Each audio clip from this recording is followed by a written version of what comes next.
16 years old Kamsiyochukwu Nkechinyere Umeh, who emerged as a top scorer with an outstanding mark of 360, is the highest achiever in the 2023 UTME.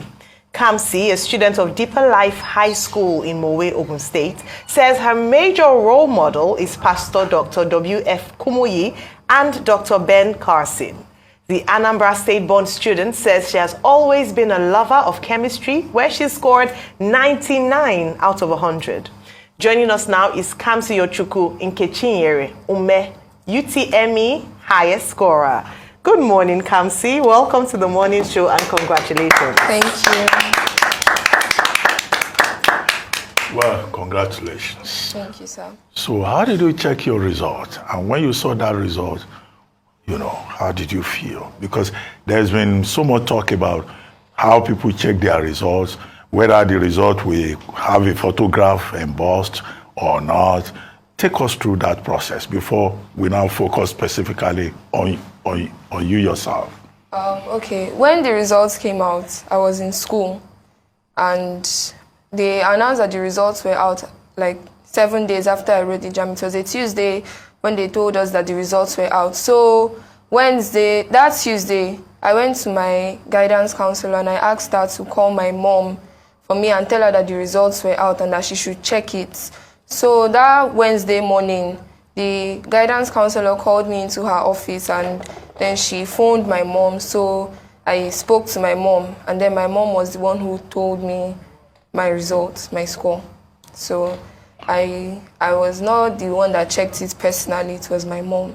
But the result slip, your result slip, what does it look like? Because JAMB, put out a statement. They are saying that the result slip must have the photograph of the candidate.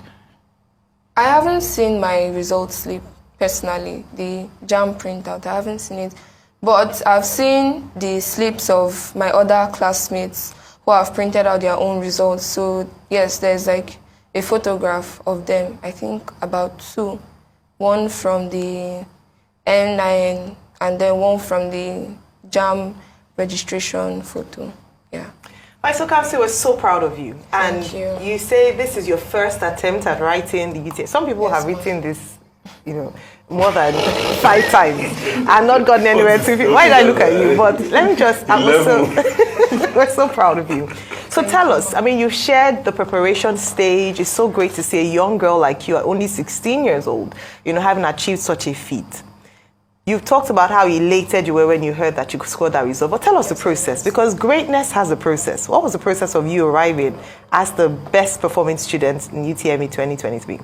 Is it my process of preparation? Your studying, your preparation, what did you do? Was there anything special that you did towards preparing, just for other people to learn as well? Okay, I think the most special thing I did during my preparation was praying. I prayed a lot. Then I started early. I started preparation for the JAMB exam. Immediately I entered SS3. Okay. I started reviewing past questions, just reading my books, and then in school, my school, Deeper Life High School, Mowe, we had like lots of classes, tests and retests, just trying to get us prepared. We had mock examinations of the JAMB. They tried to get us to use our time well, to know how to time ourselves. And then me personally, I read my books. I solved a lot of past questions, just trying to familiarize myself with the kind of question that they can bring out. And then, as I said before, I prayed. So, well done. Yeah. So, one thing I know about academic success is that it doesn't come by reading. It comes by a reading habit. Okay. For the sake of Nigerians watching out there, can you tell us about your reading habit daily and your reading rigor? Okay, my reading habits. In school, we have these like set times in the morning, in the afternoon, and in the night. They call them preps.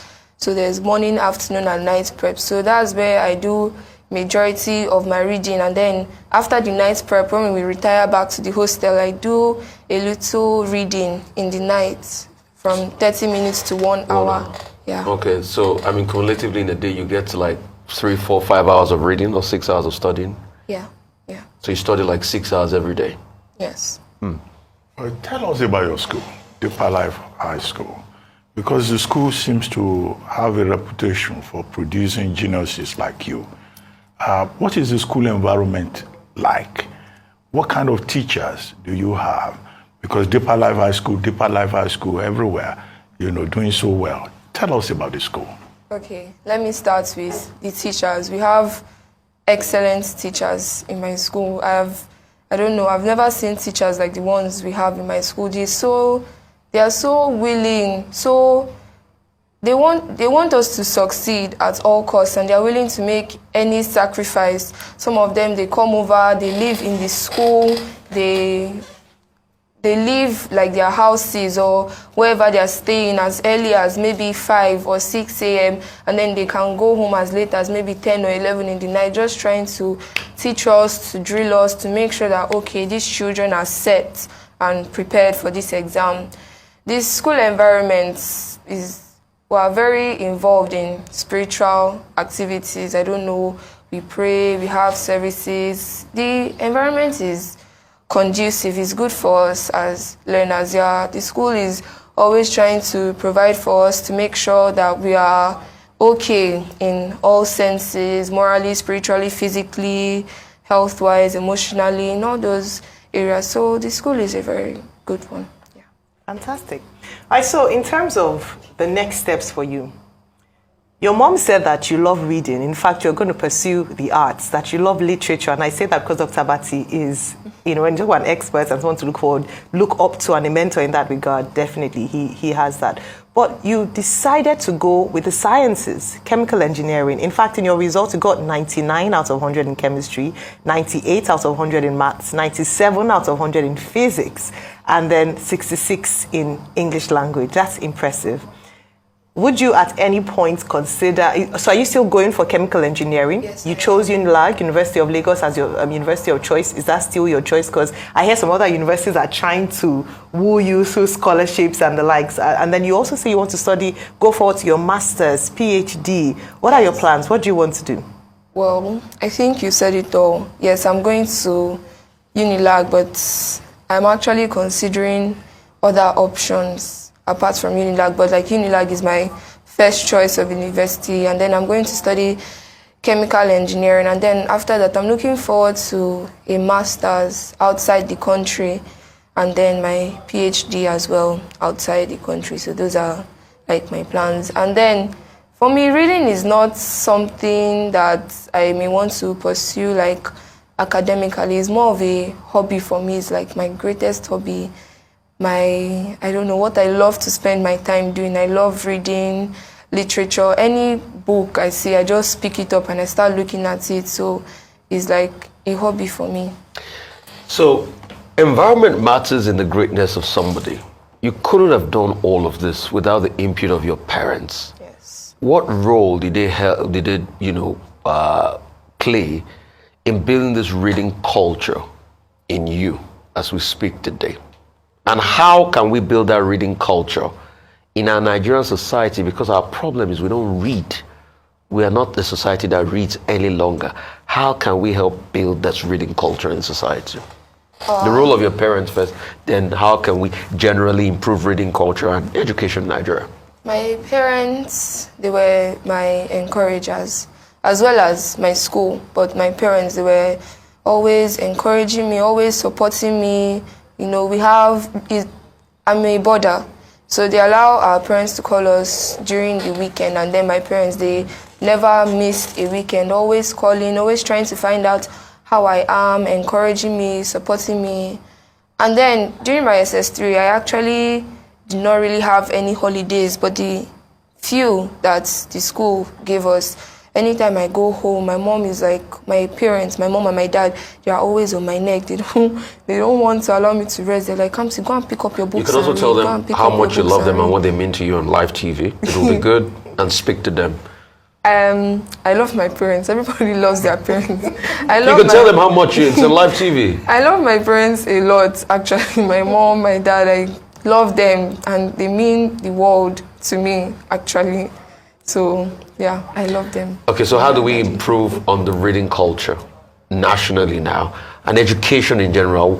What are those things you feel that students that have not the opportunity you have, how can they be better? You know, how can we improve them and improve the reading culture?